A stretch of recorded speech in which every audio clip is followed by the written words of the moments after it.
Hello, Cruising World, Mick the Suit Guy with you. It's Monday. Monday is Tips Day. And this week, I have some Virgin cruise tips for you. We just went on a cruise on Virgin, just a short 2-day on Resilient Lady. They were showing it off to travel agents, so I got to go on there and have a look at it. And while we were on there, we made some notes on some tips between Julie and I, stuff we'd seen before. And I'm sure I've done some of these in the past, but it doesn't hurt to refresh people's memories.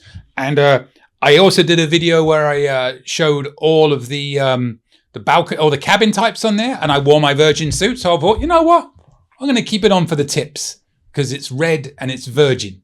So they have a Scarlet Night, which I'll cover wear red. It's going to be one of the tips. Don't worry about it. All right, so let's get to this. A few tips. And then more, a lot of you that watch this are primarily Cruise Carnival, I know that, or even other cruise lines. So a lot of these are really maybe not so much tips as letting you know things that are different from being on another cruise line, right? So let's jump into this and we'll go over this. Okay, the first one we wrote down was you book the restaurants on the app. Now, I have to caveat that because while we were on the ship, they had a couple of the head honchos on there. The CEO was one, and the head of, I forget what it was. A couple of big wigs were on there anyway. And they had a town hall meeting and they went over some changes they'll be having coming up. Now, they said they are going to be revamping what I'm about to tell you. So by the time you watch this video, this may not be the case anymore. But if it's anything like what John Heald promised at the beginning of this year, they were going to revamp the Carnival rewards program. And he's done that for the last 10 years. So he always starts off every year saying by the end of this year, we're going to revamp the rewards, and they never do. So I don't know if they are going to change this. So on the chance that they don't, and at least for the foreseeable future where they do, you go in 45 days before your cruise and reserve your restaurants. One thing to know about Virgin, if you don't already know this, is they don't have a main dining room. They basically have 6 restaurants, and then they have up on deck 15, they have like a food court, like a big food court, a galley area where they've got a lot of little pop-up stalls, as it were, that are open for lunch and dinner and breakfast. So you have a lot of choices, but you don't have a main dining room. Now, the restaurants they have a steakhouse, they have a Mexican, they have an Italian, they have a Korean barbecue. They have a restaurant called Razzle Dazzle, which is a vegetarian with some meat options. Now, they also said they are going to be revamping that in the evening, specifically first on Scarlet Lady, to a restaurant called Lotus Flower, is it going to be called? Lotus something. And they're going to revamp the menu. And then they also have a thing called the Test Kitchen, which is basically a big restaurant you go into and they tell you the main ingredient of each course, but then they surprise you with the rest of it. And I believe on different ships that menu does vary, but they are the 6 main restaurants. So what you'll be able to do when you go on of 45 days is make a reservation in each of those. There's also a brunch in the Razzle Dazzle and the steakhouse. So you can only do one in each. So you have to make the rest of them up when you get on board if it's a longer cruise, as I understand it. But again, I think all this is going to change soon. They kind of compared it to like people deserve better than being like a Southwest flight where everybody that doesn't get the early bird is waiting until 24 hours before the flight to get in there and get in the A group if they can, or at least in the B. It's the same sort of principle. They said people were just up at midnight waiting for that clock to tick over and then jumping in and trying to get their restaurant reservations. And that's not the image they want to purvey that people have to do. So they are changing it, is what they said. Little side note to that as well. If you don't get all your reservations in, you can go on a wait list and usually you'll be okay. You may have to wait a little bit in a big restaurant and a busy restaurant.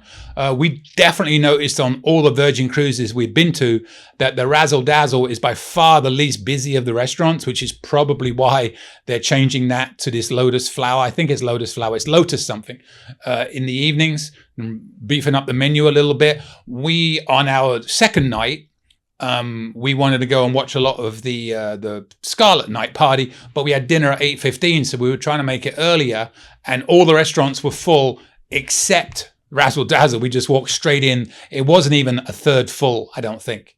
So bear that in mind, that you can do a walk up. Also, a little tidbit, we didn't have to get off the ship until like 10:30. which is quite late, but you don't board till later and the ship doesn't leave till later. So it just staggers it. So the morning that you get off, you can book a brunch in the wake or the razzle dazzle. Just be aware of that on the app. So, yeah, just know you book the restaurants on the app 45 days out. And I do, as long as that's happening, recommend doing that as soon as possible, because all the best times are going to get taken up pretty quickly. Now, all the people in the Rockstar cabins, they've already gone in and had theirs. They get a premium, I think it's 60 days, or it's definitely before the 45. So they get to go in first, and then everybody else with Sea Terrace and below gets to go in, well, Excel Sea Terrace is the largest one outside of that. But any sort of Sea Terrace, Sea View Insider, they get to go in 45 days out. So just bear that one in mind. Another thing that's really cool is with Virgin, you don't have to pay for water. There's water in your cabin in carafes. There'll be 2 carafes of water in your cabin that they refill daily. They also have water refill stations around the ship. I noticed some around. You just walk around, you'll see where they are. If you watch I did a full ship tour. You watch that video, you'll see one. I believe it was up on deck 16 as we're walking around just above the main pool deck. But they have them spread around, so you can take your bottle and refill it at water stations as well around the ship. So that's a nice touch. You don't have to worry about that. And sodas are free. There's soda machines all around the ship, and they are Coke products, which for me is very nice because I hate Pepsi, but that's just me. Some people love Pepsi. Nothing wrong with that. I'm not going to judge you. But I will judge people that say they can't tell the difference, because you absolutely can. I will go that far. But yeah, so bring a refillable water bottle to do that. And remember that in your cabins, they have the water in carafes out in the room. The soda's not going to be in your room unless you're in the Rockstar cabins, which will, they put certain drinks and everything out there. Watch my cabins video to get more info on that. But you can do that. Also, going back to the dining, and I like this about Virgin, and it's pretty much the same on Celebrity and Royal as well, I believe. You can go in on the app in advance and see the activities that are going to be happening. I know on Carnival, you won't find out till you get on board most of the time. There's no pre-cruise access to see a lot of stuff on there. You have to log into the hub once you get on board. But with Virgin and Celebrity and Royal as well, you can actually go in before the cruise and have a look at all the things that are happening. Bear in mind, that is all subject to change. And then with Virgin, some of the shows, you have to go and get in line when you get on board and reserve a spot then. The entertainment areas aren't as large on Virgin, and there's not as much variation of nightlife. There's not as much choice as there is on a lot of other ships. You are pretty limited as to things to do. That is one negative, I would say. Nitpicking negative. But if you want to go to those shows, book them as soon as you can, because if you don't, they will sell out and you won't be able to get in because they're very popular. And like I said, the theater and stuff, they call it the Red Room. It's not that big. So you'll go on board. You'll probably see a large line of people. What are they lining up for? They're probably lining up to check in for those shows. So do that. And then I'm going to give you one more, and then we'll do some more next week. And this is another difference. You don't print out a luggage tag. When you get to the port, there'll be porters there and they have luggage tags. You tell them your room number and they will write it down on the tag and put it on the bag and get it to your room. The key thing about that is you need to know what your room number is. Don't be surprised. Don't think I'm laughing for no reason, because a lot of people really forget their room number. And if you don't know it, how are you going to tell the porter where to take the bags to? So they are at They are at G, I believe it is. So out of Miami, this is. When you go into Miami, Virgin is going to be the very first one. And then Carnival, and then the very opposite end is Royal. Although randomly, when we left on Thursday, the Independence of the Seas was in, and it was between the Carnival and the Virgin ship. Normally rolls at the complete other end, so I don't know what was going on there. But normally it goes Virgin, Norwegian, MSC, Carnival, Royal Caribbean, and oh my God, I'm mental blocking everybody. We'll get there. Royal Caribbean, Norwegian, Celebrity goes out of Fort Lauderdale now, MSC, Carnival, Virgin. Virgin being the closest to the port, so, the buildings. And Royal Caribbean being the furthest away. We got there eventually. So bear that in mind. Now, we also parked, I'll throw this one in there. We parked at the port because it was only a 2-day cruise and it was $25 a day. You can park at cheaper places in the port. We park in Miami is one. Premier Parking I think is the name of another one. And they'll be like $11 a day. So it's quite a saving if you're going on a long cruise. The difference being that they don't start running shuttles to the port until like 10:30. So if you have an early arrival time, you're not going to get there on time unless you get out an Uber to the port, which is another expense. And then afterwards, it is an absolute free-for-all to get back into those shuttles to get back to the parking. Whenever we've done that, we've ended up getting an Uber anyway. So that's going to add, $20, $30 onto your cost. So do the math and see if it's worth it. The beauty of being in the lot there was we could get there whenever we wanted. We parked, we walked, we were right there.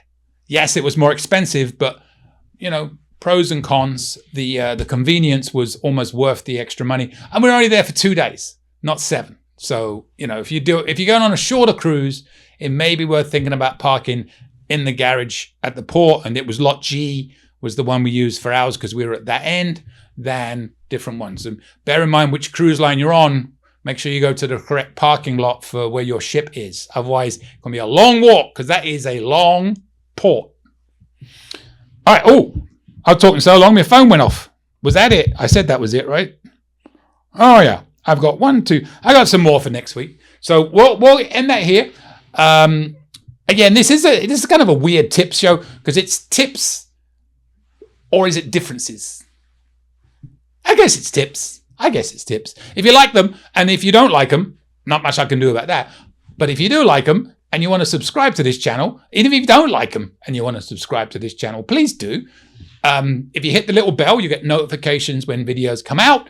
And if you have any questions, my email is coming up. Please feel free to send them to me about anything, any cruise line, any questions. If I don't know the answer, I know people that do, so I can usually find you an answer. And if you want to give me some of your own tips, again, my email is coming up. Send me yours. Be aware, I do not read them in advance. I print them, take my glasses off, copy paste onto a Word document, print, put it in front of me, and I go from there. So expect some British humor, especially if you spell check really badly. But it was all in fun, nothing mean. And with that, until part 2 next week. See you later, Cruising World. Any questions? Email me anytime. cruisingsuitguy@gmail.com. I promise I'll reply as soon as possible. Want to book a cruise or any type of travel? We are travel agents. Check out our site, elitetravelconnection.com, or email me, Mick, at elitetravelconnection.com. We are here for you.